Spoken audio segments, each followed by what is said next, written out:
This is your ultimate stop for everything sports. The Golden State Media Concepts Sports Podcast. Should I say more? From the NFL, MLB, the NBA to MMA, it's all in here. The Golden State Media Concepts Sports Podcast. Listen now.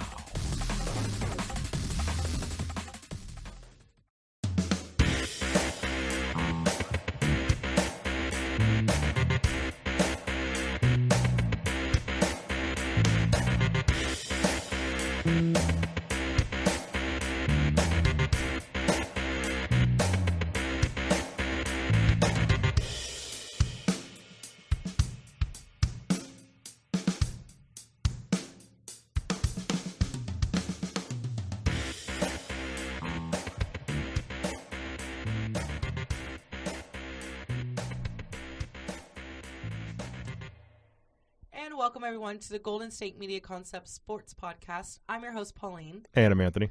And we're going to start off talking about Charles Oakley and his incident last night, as well as going into a little bit of football later on in the episode.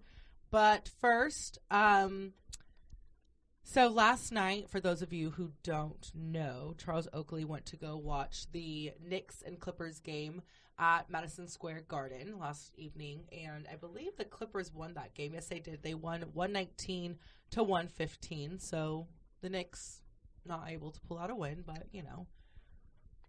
They're so bad. Yeah. And they're kind of, like, going through right now. But Charles Oakley was escorted out. Yes. I guess we could say escorted out. Yeah. Forced out. Sure. Kicked out. Removed. Yeah, removed. And actually arrested. Yeah. And charged with 3 counts of assault, one count of criminal trespassing. Yep. Because he was watching the game and they did not want him there. And so if you go, you guys can definitely Google this. It's like he's maybe 3 rows behind, kind of close by the bench, and basically, according to Charles Oakley, that the security kept looking at him and kept eyeing him. So he was kind of like, "What are you guys looking at me like that for? Like, is there a problem? What's up? What's the deal? Why are you guys just staring at me?" Mm-hmm. And he was told by them that he wasn't welcome there. Basically, he wasn't allowed to be there. That he needed to leave. And he's thinking to himself, "Why do I need to leave? What's the problem when I'm here watching the game?" And then, next thing you know, he's shoving some guy. I'm not laughing. This is not okay. He's shoving some guy. Yeah. Smack some guy, you know. Mm-hmm. They're trying to get him out of there. And he's like, uses his finger, pokes some dude basically away from him. Like, that's the thing. Like, Oakley is on that, I mean, like, what's the list, right? Because, like, what's the list of, like, NBA players where it's just like, oh, yeah, don't fight them. Like, Ron Artest. Right. Oh, do not fight Ron Artest. Steven Jackson. Mm-hmm. Matt Barnes. Oh, yeah. Zach Randolph. Yes. Zach Randolph.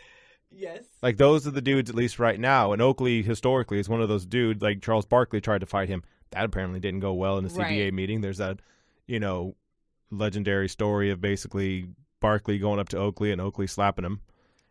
And Barkley denies it, but pretty much everybody else was in the room that was like, he slapped him. I saw a video of him slapping Scottie Pippen when Scottie was like a rookie. Yeah, Oakley, he doesn't care. Yeah. And like you said, they kind of went up to him and they're just like, yeah, you got to leave. Like, why do I have to leave? Because we were told you have to leave. We were told to go get you. Like, they didn't really, it was just them sending people just to like, hey, go take him away. So, don't blame them or whatever. But they're just doing their job. Yeah. And Oakley didn't take kindly to it. Eventually, he was removed. And all these trespassing and assault and whatever, those things are going to get dropped because it probably would be Dolan would be the ones that would kind of pursue this any further because it's his building. If he were to actually file any type of criminal action against Charles Oakley, like, he's already not liked enough in New York as it is as far as being the Knicks owner. But if he does that, then all of a sudden that gets ratcheted up, and now people just start yelling at him. You get like Spike Lee and like all the people that go to the. Yes. I don't even who else goes to the games as far as like Knicks. Like, the Lakers can get a lot of celebrities like in Hollywood, but like, who do the Knicks have that come there. Like, maybe I don't see them because I don't really watch Knicks games because they're not. I don't really watch Knicks because they haven't been games. good for about a decade and a half, basically Hey. since the early 2000s, something like that. I'm trying to think honestly the last time they were good because like since Melo's been there, they've been like. Not. Like they make a playoffs and it's like, oh, okay, cool. Now you get your Right. head caved in by either Miami or Cleveland, whatever team Right, LeBron's right. on. And, not even to mention everything else that's going on in New York right now. You got basically Phil Jackson taking shots at Carmelo Anthony left and right. Mm-hmm. And They got a lot of. They just gotta. they got a lot of problems. Like they're not. They need to have a team sit down. Yeah. And chat and get everything together. Yeah. They They can't stand each other. No. And I was telling Ben yesterday on Mm-hmm. this podcast, like, if I was Carmelo at this point, Right. going up against Phil Jackson, like I would just be super petty. Yeah. I would just be all of the petty. Like I would just look at him and be like I would actually set up the whole thing to where I was just like, because he wants to trade him away, Right. but Melo's got the no trade clause to where he's basically like, yeah, I don't want to go here, I don't want to go here, but I'll go here, I don't want to go here. Right. So let's say like they set up this whole trade to Boston, and he's like, yeah, I think I'll go to Boston. That sounds good. And let's get all the paperwork done, and everything's going well. And last minute's like, okay, Melo, we need you to sign this. No. Just to like totally mess with him. Like I would absolutely be the guy that's just like, just make a total stink out of everything. Like I would just like totally leak rumors that aren't true about Phil Jackson. Like he tripped and fell and may have broke his hip. Like I would just all these like weird rumors that make no sense. Oh no! At this point for Melo, because here's the thing: like Melo's been more or less a good soldier this whole time in New York. Like he hasn't been good, but he's at least tried and ball hog or whatever. He's actually tried to do well and do things. But this is just Phil being just mean in some places. So mean. Like I would totally be super petty with it, and I would have some fun with it at this point if I was Melo. Just. I can be a petty person though sometimes. No, not every time, but there's sometimes where sometimes mm-hmm. I can be petty. Yeah, it's just like, oh, I get to. Mm-hmm. Nope. Like if you give me like the green light of like, oh yeah, you can do this. Oh, okay, like, cool. Let's have some yeah, fun. Yeah. Mm-hmm. Just to mess with everybody. So. But now you got this whole thing with Oak, and Oak is just a Knick. That's what he's known for. He's known for being a part of the Knicks. That's just embarrassing all the way around. Yeah, I mean, like, the whole team involved. is bad. Like, the only good player on the team is Melo and Porzingis. Those are the only two good people on the team. Rose is meh. He's fine. Joakim Noah, when he shoots, looks like he's like a knuckleball. Like a thing just flies all over the place. He doesn't know where it's going half the time. He shot a free throw, went to the left. I don't know. You could actually do that. He even made a face like, oh, God. Right, like how? Yeah. But, I don't know, this whole situation with the Knicks is just it's something that like I didn't think actually could get worse. Just the fact that now not only is like your whole team dysfunctional, but like the fans are dysfunctional also, and it involves the owner too, because apparently the owner kind of this is like you said, like a former Knick. Right. Yeah. This is like this is like kicking out like Charlie Ward or something like that. Like you're kicking out somebody who like is known, like kicking out Allen Houston, something like that. Someone who's like a known New York Knick, like someone who's, someone that's, would you say the Knicks, like, oh yeah, Oakley, cool, I remember him doing this, that, and the other. I mean, even LeBron James, basically, after this whole thing happened, he tweeted out, or he Instagrammed a picture of Oakley when Oakley was like super swole. Like super swole up in the Knicks. Yeah. With just like the caption, I think it was like mood. And he just put mood, which I thought was like... Well, that's the other thing with LeBron. LeBron doesn't care anymore. Like, he is going to give you all of his takes. So he is like the most I think I've ever seen him basically ready to get his like opinions out, whether it's about Charles Barkley or Phil Jackson earlier on, or now this whole thing with Charles Oakley. Like, if he's got an opinion, he's gonna talk about it. And I was thinking that same thing with LeBron, because that was actually what I saw first, was the tweet that LeBron had posted, right? And I was like, what did like mood, like because I was just like, so what did he do that LeBron's trying to like channel or whatever? And so I googled it because I was like, what is going on? And then I saw like the video and everything, and I was just like, what? It reminds me a little bit of, did you see, so after the Super Bowl, right? Mm-hmm. Obviously, the Patriots won, and when they get off the team plane, you had Matt Patricia, who's a defensive coordinator for the Patriots, wore a T-shirt that had Goodell's face on it with a clown nose. And did you not see that? Oh, it's gold. No. Oh, no. The entire Patriots, but I talked about me being like Team Petty and everything else like that. Yes. Oh, no, the entire Patriots organization, they just went full Richard Petty, Tom Petty, like all of it, man. Like they totally embraced it. And one of the things was Matt Patricia, the defensive coordinator, had a T-shirt on, kind of in the, I don't know if you've ever seen those like the Chive T-shirts that have like Bill Murray. Yes. It's kind of like that looking, but it's Goodell's face with like the bow in the middle, but it has a clown nose on it. So they had that. Also, you had Danny Amendola with a T-shirt that said "Fire Goodell," and they have all these things. You know, Gronk got up on stage and basically said like, "What do you think of Roger Goodell?" And the whole fans boo, and then Gronkowski gets on the mic boo because it's Gronk and he's a 5-year-old. I think Gronk's hilarious. Oh, I love him. He's my favorite. He's my favorite player in the NFL, period. But my point is, like, you have all these things, right? Right. And Goodell can't, like, fine Matt Patricia or Danny Amendola. Like, he can't take any type of, like, actual punishment towards them as, like, conduct detrimental to the league. Like, you can't actually do anything. You just have to kind of eat it. Mm-hmm. And then say that same thing here with Dolan and Charles Oakley. Like, if he does anything to Oakley, it's just going to be bad PR. He has to basically just eat this and be like, okay, whatever. And let this pass, right? Because no one's on your side. Like, everyone seems to be right now on Oak's side. Like, maybe, information changes, in a couple of hours. But this is right now, like, it seems like everybody's on Oakley's side. So Dolan just kind of has to eat it at this point. Right. So, like you said, we'll see if anything else comes out about it or any other info. But as of right now, it's kind of like, what were you guys doing? So, and with that, we're going to cut it to a quick break. And then when we come back, we have a little bit more basketball to discuss, as well as our baby, Tony Romo. So we'll keep it right back. We'll be right back. Yes, we'll be right back. Not keep it right back. We'll be right back.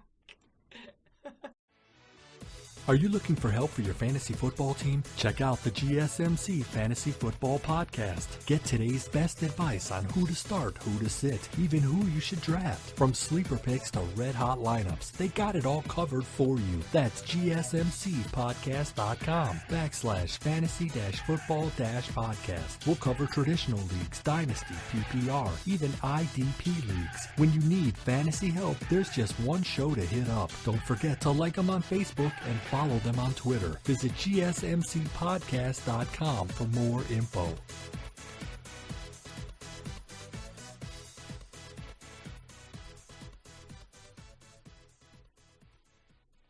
And welcome back to the Golden State Media Concepts Sports Podcast. I thought you were bringing it back, Sports Podcast.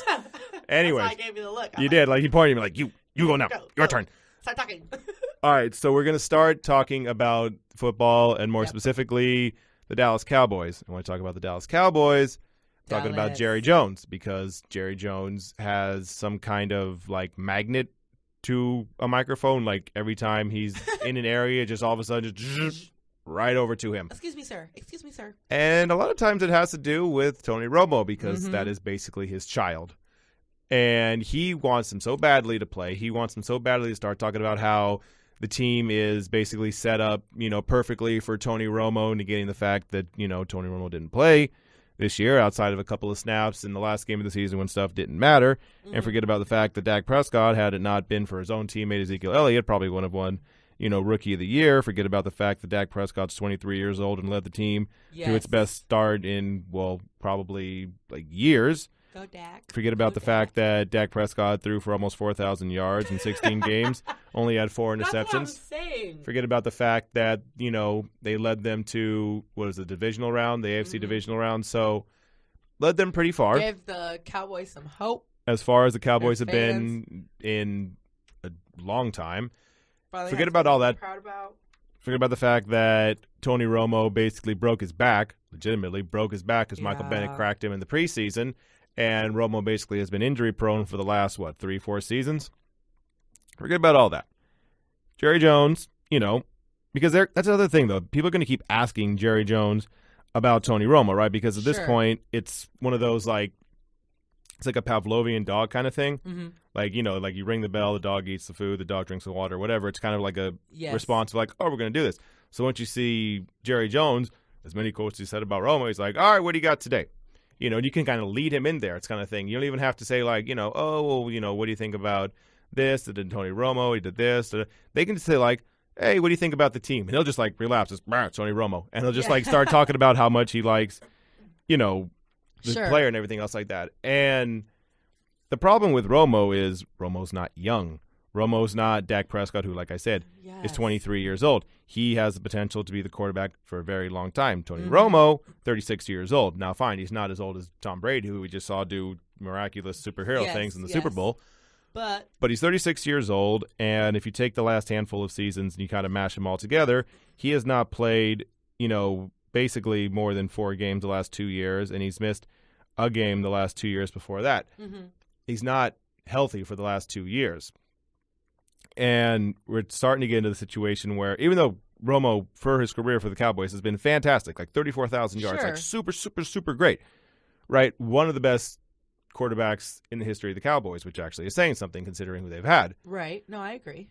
But, like, you kind of have to cut the cord. When's like that transitional new era? He is the opposite of Belichick. Like, Belichick will cut you. He will like shake your hand and be like, you are doing well, my son. And then he'll shut the door. Cut him. Yes. Like, he'll just look straight at the GM. Truly. Cut him. Like, he just said nice things. Cut him. Just like super calm. Cut him. Yeah. And it's done. And Jerry Jones is just like, I love you. You're great. Fantastic. All right, we're going to do this. This is going to be great. It's going to be fantastic. No, keep him on the team. Yes. No, Dak Prescott. I don't like Dak Prescott. You can cut him too. He's a rookie. Like, he just did really well. Yeah, cut him. Yeah, like what? Do you want no love? Do you want to trade him, Jerry Jones? Nah, cut him. Like, it's just, I don't know what to do with this whole thing with Jerry Jones, because I enjoy Jerry Jones for the pure spectacle of Jerry Jones, because one of the things that, if you've listened to this at all and you know anything about me, I love the anarchy in sports. It's one of my favorite things. It's something that I will always be, happy with. One of my first sports memories is the University of Miami Hurricanes teams in the 80s, who were insane people. The entire thing were insane people. So that transition later on when you got to pro sports into, I'm not a Raider fan, but Al Davis, I love him. I love Al Davis because he is insane, and he basically would just say like, oh, I have control of the Oakland Raiders. I'm going to move them to L.A. And Paul Tagliabue was like, no, you're not. He's like, yes, I am. No, you're not. Yes, I am. And then he moved him to L.A. and he said, I dare you to do something to me. Okay, we're going to sue you. That's fine. Yes. Then he's going to be in litigation for years. That's fine. Right. You can sue me all you want to. I'm still going to have this team in L.A. You can do what you want after that point. Yes. So, and with also that, you go to George Steinbrenner, who in baseball is basically like, I want this team to win, but we don't have that many good players. We'll sign them. Well, they cost a lot of money. I don't care. That's fine. Okay, well, it's going to cost, X millions of dollars. That's fine. Okay, well, we're still not winning. Well, you're fired. Like, he would just totally lose his mind. And the only owner that I see that's anywhere close to that right now is Jerry Jones. So I love him just for the pure, like, you give us things to talk about. You give us content, right? Because there's no real owner like that. Like Mark Cuban could be that in like 10, 15 years, but he's still young enough and sane enough and whatever else like that. But once you get to be about like 65 to 75, that's when you become super insane madman. And I love that. And Jerry Jones, who was 74 years old, he's been that way since he got there. And he's doing this whole thing now with Tony Romo where he just doesn't want to give up on the guy who, helped save the franchise. Sure. No, I get about 10, 12 years ago. When's like that transition?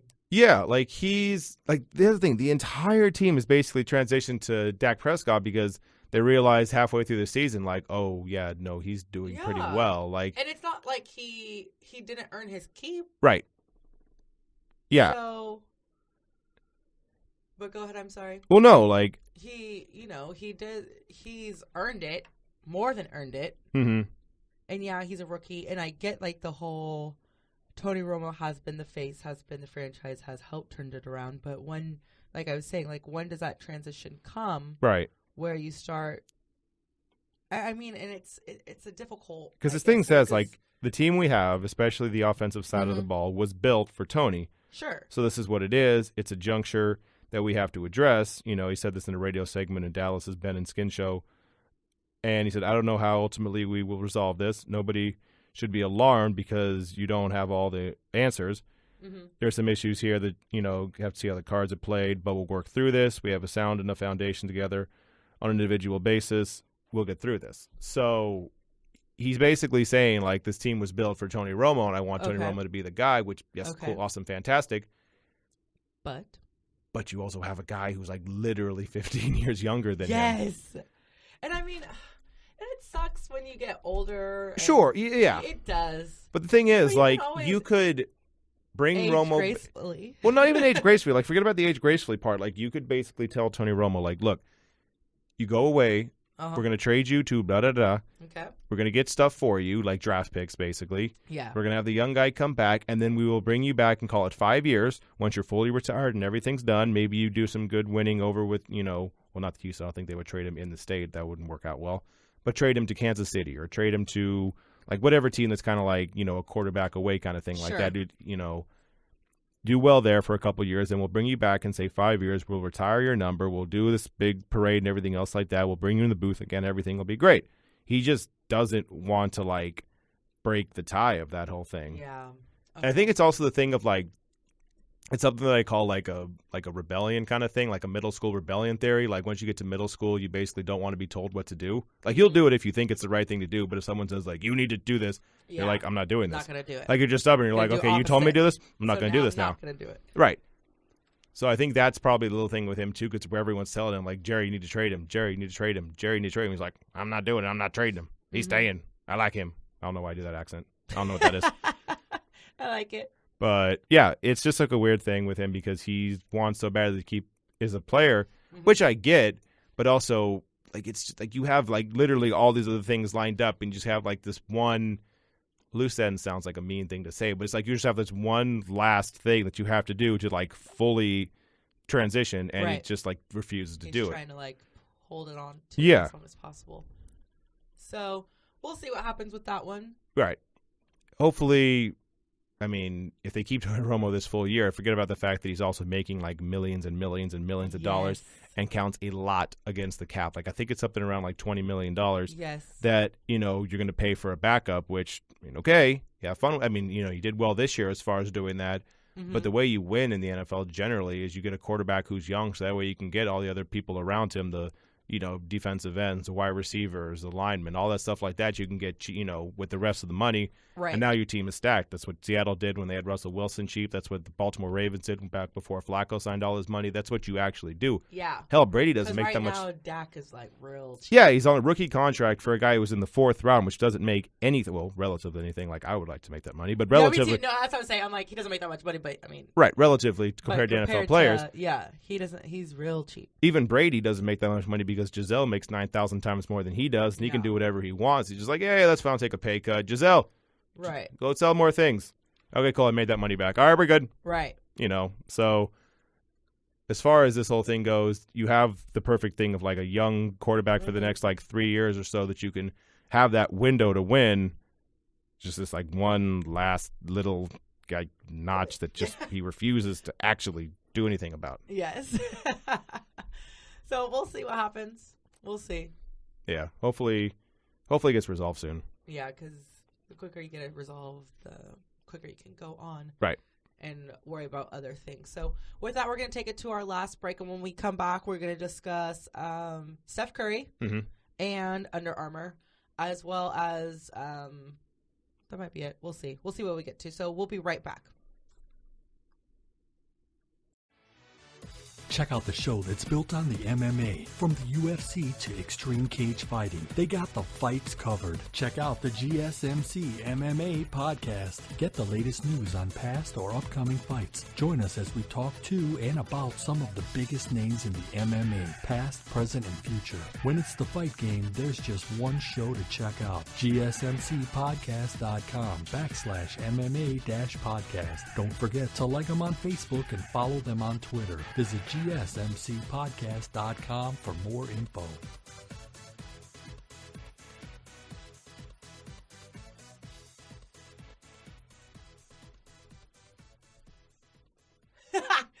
Welcome back to the Golden State Media Concepts Sports Podcast. So every time when we're about to, like, come back from the break, well, last time I pointed at Anthony first, so he had to go. And Yes. this time we just point at each other We at the point same at time. each other, yeah. So I decided to be the bigger person and start a... We go back and forth. You started, then I went, then you go. It's like tennis, back and forth and back and forth. All right, no problem. I can work with that. All right. I can work with that. So, to wrap up this episode, we wanted to discuss Stephen Curry. So, Steph Curry has an endorsement sponsorship deal with Under Armour. Right. Everybody loves Steph Curry, so therefore that is great news for Under Armour because everybody wants his shoes, gear, whatever it is that, all the greatness. My nephew will be decked down head to toe in Stephen Curry. Right. As he says. Like his little socks, everything. Like my nephew literally walks around looking like Stephen Curry, which is totally fine. I mean, hey, why not? He's a cool guy. Right. But most recently, earlier this week, a couple of days ago, the CEO of Under Armour put out a statement. He basically was saying that, hold on one moment. I think that I actually have it up. So CEO Kevin Plank expressed support for President Trump, saying, calling President Donald Trump an asset to the United States earlier this week. And so that kind of was interesting for a lot of people as far as fans of Stephen Curry because they know that he's linked to Under Armour. And I was actually kind of like interested and intrigued to see what Steph would say after this, if he would say anything. Yeah. Because I was thinking to myself, indirectly, they're very much related, even though, this is a statement or, these are words by the CEO and it's not directly a reflection of what Steph believes. But then I was just like, I wonder. He's our number one guy. Yeah. He's the face of Under Armour, right? Yes. He's the guy he put them back, made them, more relevant again, and had people actually looking forward to buying Under Armour shoes. Exactly. Especially from like a basketball point of view, because that's just not really. That's not how you usually do it. Big basketball, typically. Mm-hmm. And so people, such as myself, were wondering what Stephen Curry would say, what he would do, would he withdraw from Under Armour? Because I was wondering, I was like, how much is this going to affect Under Armour as far as what Steph wants to do? And so, yesterday, Wednesday, in a short interview with the Mercury News, Steph Curry did respond to this, and he said that he agreed with CEO Plank if you remove the ET from asset. Right. Which made me giggle. It's a bit of a shot. Tiny. Because I was just like, true Steph Curry fashion, just like a little bit of a giggle. Like he's not going to be too direct. Right. But he'll get his But point you understand across. what he's doing. Exactly. Yeah. It's still quite respectful to all parties, just, because, again, so I'll just quote because I just found it right now. So Kevin Plank, he said, to have such a pro-business president is something that is a real asset for the country. That's what he had said in an interview previously to what Steph Curry was responding to. And so I'm interested to see, because then later on into the interview, Steph Curry did say that at this time he isn't planning on withdrawing from Under Armour or, making any changes or anything like that. And he did say that basically, as long as the political views of the CEO and things don't start dictating and changing what Under Armour stands for and what they, have worked towards, that he's okay. Sure. But if they start kind of leaning more towards the political side and more towards just he did say, if there's a time where he can, I'll quote Steph Curry, says, if there is a situation where I can look at myself in the mirror and say they don't have my best intentions, they don't have the right attitude about taking care of people, then...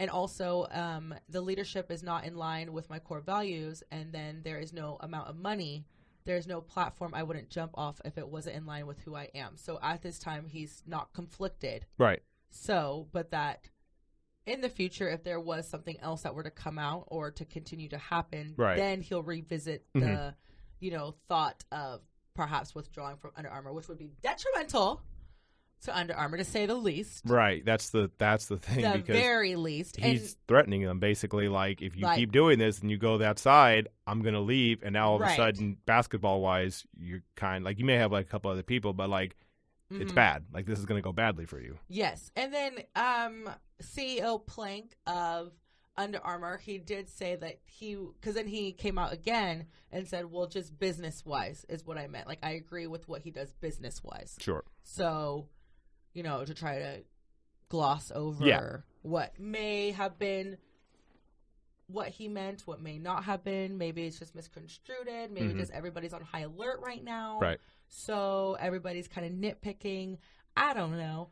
But if Steph withdraws from Under Armour, yikesamente. Yeah. Because that's he's going to take everything with him. Well, because all of a sudden Nike's just like, oh, you're available? Okay, here's a check. Sign this check. Whatever you'd like. Whatever all yours. Want. Yes. What was the contract you had over there? We'll double. Yeah, yes, double it. That's all no questions asked. Yeah, 100. Because no questions it's asked. worth them to do that. Like Adidas basically like hijacked James Harden and basically said like we're going to give you a stupid amount of money. LeBron James allegedly signed like a $1 billion contract with Nike. Forget about the fact that Jordan brand is still one of the most high-paying shoes, period. Forget about, like, NBA players, like, just highest-paying shoes. Yes. And this, falls kind of with the whole situation we saw with, like, the New England Patriots, right? The Patriots basically, so far, Martellus Bennett and I think it was McCourty. Yeah. I know Bennett and McCourty basically were like... Another guy this morning said he wasn't... Another guy said, okay, another guy this morning. Basically said, like, yeah, we're not doing that. And, this hits into the fact of, okay, cool, so you're not a fan of Trump. That seems fairly obvious if you're going to call him an ass. And he has that situation. You got what Steve Kerr, the coach, has said in the past. And we basically assume that it's basically going to be the Warriors and the Cavs in the finals. Sure. Maybe the Spurs. And if the Spurs go, Popovich. Google Popovich about Trump. It's not pleasant. It's not a fan. It's just interesting because a lot of people, and I've said this before, is because, like they're getting a lot of slack now, like those football players that have come out and already said we're not going to attend. Right. Or like when Coach Kerr, Pop, whatever, LeBron, when they make certain statements and things like that, people go into an uproar. But then it's like, and I've said this before, we want athletes to use their platforms for good, to stick up for what they believe in, to stick up for whatever it is, whether we agree with it or not. But then the second that they do, we're like, sit down. What are you doing? You're just an athlete. Yeah, like, yeah. By the way, no, we don't. Like, no, we don't. Like, I saw like the 30 for 30 on O.J. Simpson where it had him, Bill Russell, Kareem, and Jim Brown all on there. Yeah. All of them not loved at the time. Well, yes. Like all of them still very much hated. And I forget who it was. I think it was Jim Brown that basically said that Muhammad Ali wasn't loved until he couldn't speak. So truly. So I mean, that's how it is with all of them. Yeah. So I mean, like you could say like, oh, we want them. No, you don't. You want them to say it if you like what they say. That's how this goes. Yes. Like if you like what they say, then it's like, yeah. But if you don't like it, then boo. It's kind of how this whole thing goes. And like we were talking about this in the break, it'll be an interesting thing to see how this plays out because we're assuming it's going to be those two teams in the finals. Mm-hmm. And LeBron, forget about the fact that he doesn't like Trump. He flat out campaigned for Hillary. Like he legitimately was like on that train. So if if they win, then you have that situation. Mm-hmm. And we talked about the joking fact of like, oh my God, please be the Cavaliers. Just that way we can have J.R. Smith in the White House with Trump. Please God, if there is a Lord out there, I want this to be a thing. Also, like I said, on the Warriors side, you got Steve Kerr and Steph Curry. Interesting to see. There's like all these things that are potentially because before he had the thing with Michael Jordan where he said Republicans buy shoes also. So, which basically meant like, I'm not going to say anything. You're not going to get me to say anything because I want to make all this money. Michael Jordan's always been very, very neutral and lukewarm with everything. Yeah. He's still one of my favorites. It's okay. But like when it comes but he was very to, much like, I'm not going to do this. He's very neutral because he doesn't want anything to mess up his checks. Right. And now he basically the athletes figured out that, I mean, if LeBron can say all these things and he's not going to get in trouble for it. Regardless, we're going to get our money. Yeah. So we'll see.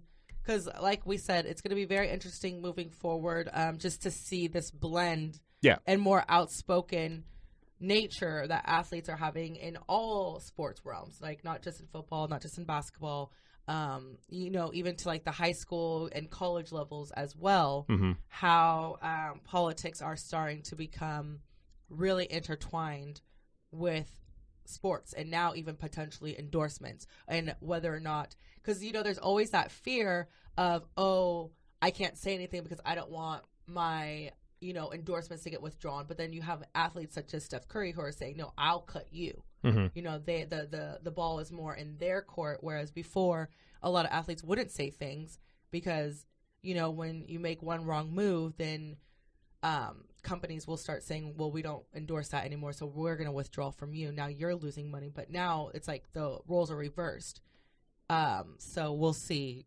Because now, like you were saying, they're being more bold. And there's certain athletes that are really prominent and like highly set on high pedestals that are speaking out. And that's not really, it's not really, it's becoming more normal. I think now, like, I think we kind of, like, we're getting more used to it. Yeah. Well, like I said, I talked about how the fact of, like, you want to speak out if you like what they say. But we've also been ingrained, maybe the wrong word, but, like, basically we've seen this long enough. And we basically, while we may not like what LeBron says, we're not going to, like, boycott a Cavaliers game because he says something. Like, that's not what's going to happen, right? You're going to, like, say, like, oh, I don't like it, but that's, like, you're going to watch it. Yeah, he's LeBron. Right. You know what I mean? And even if someone is, like, you know, J.R. Smith says something else like that, he's not a big enough player for you to get that mad at. Sure. You know, we hold our, basically, riot picketing and, you know, pitchforks for Ray Rice, Michael Vick, people like that are like really, really bad things, right? Right. These things where you just like speak out and say something, that's a different thing where it can be yelled for like, you know, an hour or two and then you go away and it's like, okay, cool, let's watch the game. Right. No, yeah.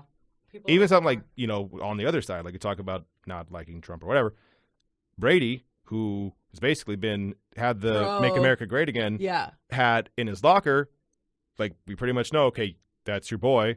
And we still love Tom Brady. Like, he can go both sides of it, just as long as you're not, like, super, like, shove it in someone's throat kind of thing like that. As long as it's there, it's like, look, this is how I feel. I think this is a da-da. Yeah, and then you can kind of go away. We still, Yeah. So there's still kind of, like, that separation of, like, well, we still like you because you're a great athlete. Exactly. So we'll see, like we said, as these next, I don't know, we'll see later on this year after the playoffs and championships with the NBA, what's going to happen with that and who's going to travel, who's not going to travel. We'll see.